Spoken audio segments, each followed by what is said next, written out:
I'm a father first before anything. And when I decided to coach, those players became my sons. And I wanted to make sure that I just protect them in the best way that I can. And, I think that's what came about. You know, Miami Northwestern is in a tough neighborhood. And, sometimes things can happen when kids are walking home and different things like that. So I just tried to protect them, give them, a ride home instead of them having to take those dangerous walks. But I just want people to continue to see me for the person that I've been, from the time I arrived in the NFL, from the time that I arrived at the University of Louisville. Just a humble guy who has a big heart and a cheerful giver. Teddy Bridgewater just signed with the Tampa Bay Buccaneers. But that's not why the football world is talking. It's about how he got here and everything he went through to come back. Because Teddy didn't come back from a relaxing beach trip. He didn't return after waiting around in a fancy suite for someone to call. He's not just another experienced backup signing a one-year deal. Before we move on, I'd like to ask you a small favor. If you appreciate this content, please take a second to like this video and subscribe to the channel. Over 98% of you watch the videos without subscribing. It costs you nothing, but it makes a huge difference to us. So did you click the subscribe button? Great, thank you so much. Now back to the video. Bridgewater just fought his way back into the NFL after being suspended. Not for breaking laws, not for cheating the sport, but for caring too much. Think about that. Teddy Bridgewater was suspended from his high school coaching job at Miami Northwestern, the same tough inner-city school he once attended, because he gave his players Uber rides, bought them food, helped them recover like pros, and tried to keep black kids safe from walking home alone in one of Miami's hardest neighborhoods. And now the NFL wants him back. But what does that say about Miami Northwestern, especially when Teddy Bridgewater was only trying to help? It shows that there's a system that lets some coaches do whatever they want, but punishes a black man for showing kindness. This isn't just a comeback, this is making a point. And what happens next could change the way we talk about race, football, and what it means to be a true leader. Teddy Bridgewater wasn't suspended for cheating. He didn't get suspended for yelling at a ref, breaking rules, or ignoring safety protocols. He got suspended for giving food to hungry kids. Let that really sink in. After leaving the NFL to coach at his old high school, Miami Northwestern, Bridgewater took on a job that most people in his position would have avoided. This wasn't some comfortable private school with tons of support. This was a school right in the middle of one of Miami's roughest neighborhoods, where kids walk past crime scenes just to get home, where gunshots are part of the background noise, where one wrong move can change everything. Teddy didn't just see football players, he saw sons. He paid for their food. He paid for their Uber rides. He made sure they didn't have to walk alone in the dark just to get back home. He acted like a father wouldn't. They suspended him for it. They said it was for giving improper benefits. But what they really meant was, you gave too much. You cared too much, and you made people uncomfortable by not letting these black kids become just another sad story. At the same time, we've seen white coaches across the country break rules, mistreat players, lie to officials, and they still keep their jobs. So, you tell me, was this really about rules, or was this about control? Because Teddy Bridgewater didn't break football's rules. He broke what people expected. And now that the NFL brought him back, not everyone's cheering. Teddy Bridgewater didn't mess up at Miami Northwestern. He succeeded. In his first year coaching at the school where he once played, he led them to a state championship. Not just a good season, not just a playoff spot, a title. That wasn't random. That wasn't luck. That was Teddy stepping into one of Florida's most challenging situations, earning the trust of young men who looked like him, who lived like him, and who never thought someone from the NFL would ever come back to a place most people leave behind.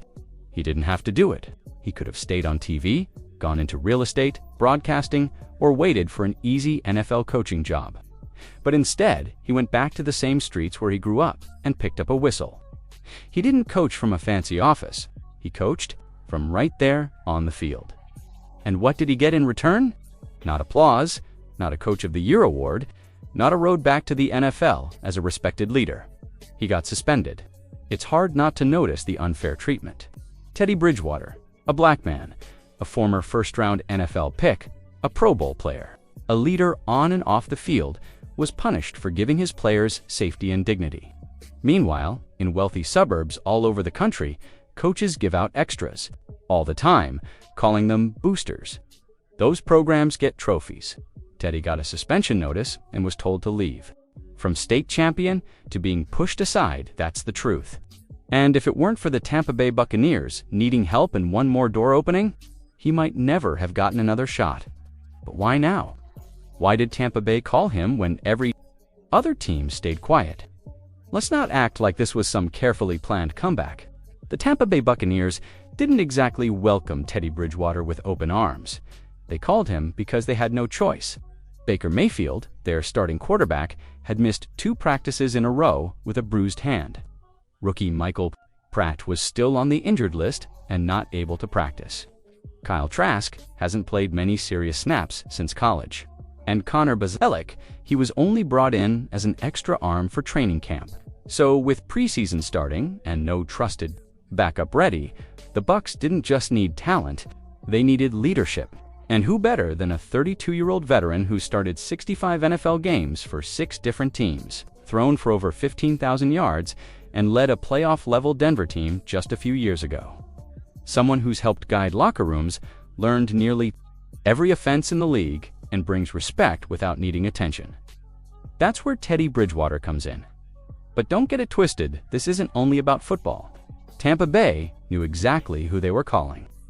A suspended high school coach, a man some team owners might see as a public image problem. A black man who got punished for keeping black kids safe. Todd Bowles, one of the few black head coaches in the NFL, didn't hesitate. "We need the extra arm. We need the experience," he said. But he also understood something else. Teddy's presence changes everything in the locker room, not just because of football smarts, but because of who he is, because of his honesty, because of his heart. And in a league that always says football is family, Teddy Bridgewater just reminded them what that really means. You don't sign Teddy Bridgewater for flashy plays. You sign him to build a solid foundation. He's not the type of quarterback who throws for 400 yards or ends up in viral highlight videos. But ask anyone who's shared a locker room with Bim in Minnesota, Denver, Miami, or Detroit, and they'll all say the same thing. He's the grown-up in the room. And that's exactly what Tampa Bay needs. Baker Mayfield is still trying to prove he's not just a one-season wonder. Kyle Trask is still waiting for his shot. Bazelak isn't even part of the real competition, and Michael Pratt hasn't played a single snap yet. So what you've got is a group full of uncertainty. But Teddy, he's the sure thing. He knows how to manage a game.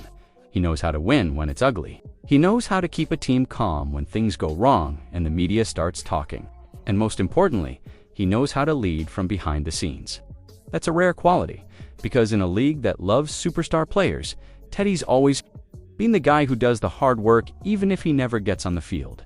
And right now, while the Buccaneers are trying to stay on top of the NFC South with a messy lineup and backup plans, Bridgewater gives them something you can't measure with stats: stability, humility, and quiet leadership.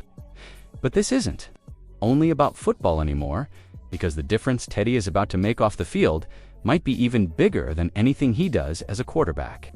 Let's be honest about it. Teddy Bridgewater was punished for being a good black man in a system that didn't want to see it. He didn't break recruiting rules. He didn't cheat. He didn't take advantage of kids. He looked out for them. He gave them food when they were hungry, paid for their Uber rides so they didn't have to walk home through dangerous neighborhoods. He paid for recovery therapy so their bodies wouldn't break down like his did.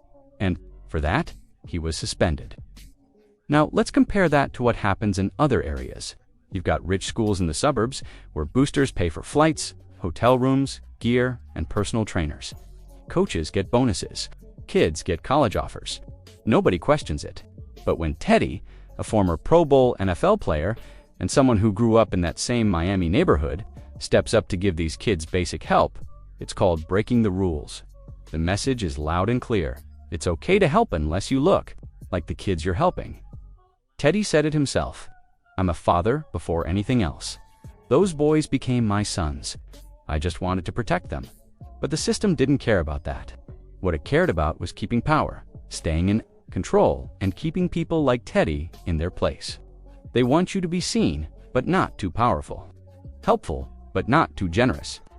But what they forgot is this: you can suspend a man from coaching, but you can't stop his purpose. And Teddy's purpose is bigger than high school football games. On Friday nights, now he's back under the bright lights of the NFL land. The whole world is watching. This isn't just about Teddy Bridgewater signing a one-year contract. This is about redemption happening right now. Think about the message this sends to the league, the media, and every kid watching from a place like Liberty City, the neighborhood where Teddy grew up. A man gives everything to help the place that raised him, and he gets punished for it. But instead of quitting, he worked his way back into the NFL. Bridgewater didn't pull strings. He didn't beg to be signed. He let his work speak for itself, from winning a state championship as a high school coach to staying ready, body and mind, even when people thought his NFL days were over. Now he's back, wearing number 16 for the Tampa Bay Buccaneers. But this comeback isn't just about filling a spot on the team or taking advantage of someone else getting hurt. It's about showing kids what true strength looks like. It's proof that even when the system turns against you, you can still rise up with your name, your pride, and your honesty still strong. Teddy isn't trying to be famous or get pity. He's chasing something real, a legacy. Because when those Miami Northwestern kids see him take the field again, they won't just see their old coach. They'll see someone who stood strong when the system tried to shut him down. And in that moment, Teddy Bridgewater won't just be playing football. He'll be rewriting what a second chance really means. Teddy Bridgewater's story is deeply personal, but it's also part of a much bigger issue the NFL still won't talk about. Why are black coaches and mentors punished for doing things that white coaches get praised for? Let's stop acting like this was some rare situation. We've all seen it. A white coach goes above and beyond to help his players, and people call him a hero. ESPN does a story on him. People start a fundraiser. They call it love, community, leadership. But when Teddy, a black man helping black boys in a struggling neighborhood, does the exact same thing, he gets blocked by red tape and labeled a rule breaker. Let's be honest, the way this looks is terrible, and it's not new. Black coaches, especially in high school and college, are judged more harshly. Their teams don't get enough support. Their choices are constantly doubted, and their kindness is seen as a problem. And still, they're the ones saving kids from jail, from the streets, from dying young. Teddy Bridgewater became a threat the moment he started protecting black lives outside of football. That's what made the system uncomfortable. Not the Uber rides, not the meals. It was the message that a black man can lead, teach, and uplift others without needing permission. Now he's back in the NFL, not just as a player, but as a symbol. A reminder that the league has always been fine celebrating black athletes while keeping black leaders in the background.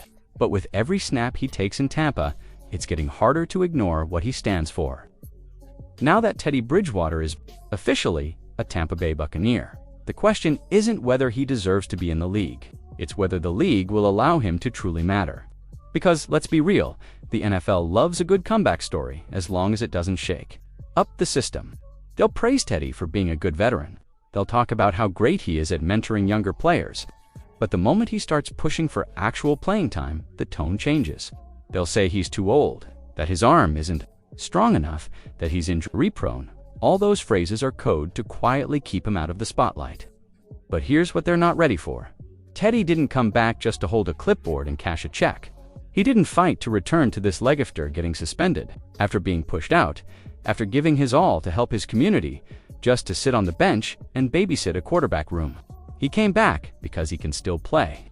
And if Baker Mayfield makes a mistake, or if Kyle Trask isn't ready, Teddy will be. Not just in his head, but in his body too. And that's when the NFL's real challenge starts. Will they let a black man who got suspended just for carrying two mudras again? Not just as a quiet leader behind the scenes, but as a quarterback on the field, because the spotlight is coming. And Teddy Bridgewater is standing in it with nothing left to prove, but everything to claim. They punished him for caring, tried to bury him for protecting kids who looked like him. But Teddy Bridgewater never waited for approval to be a leader. He just led. And now he's back in the NFL, and this time, the whole world is watching. Not as a backup, not as a stand-in, but as a man on a mission. Because when the system tried to shut him down, Teddy didn't give up. He pressed play. And now the mic is his. This is NFL Decode. Thanks for watching. Like the video, subscribe, and I'll see you soon with more NFL updates.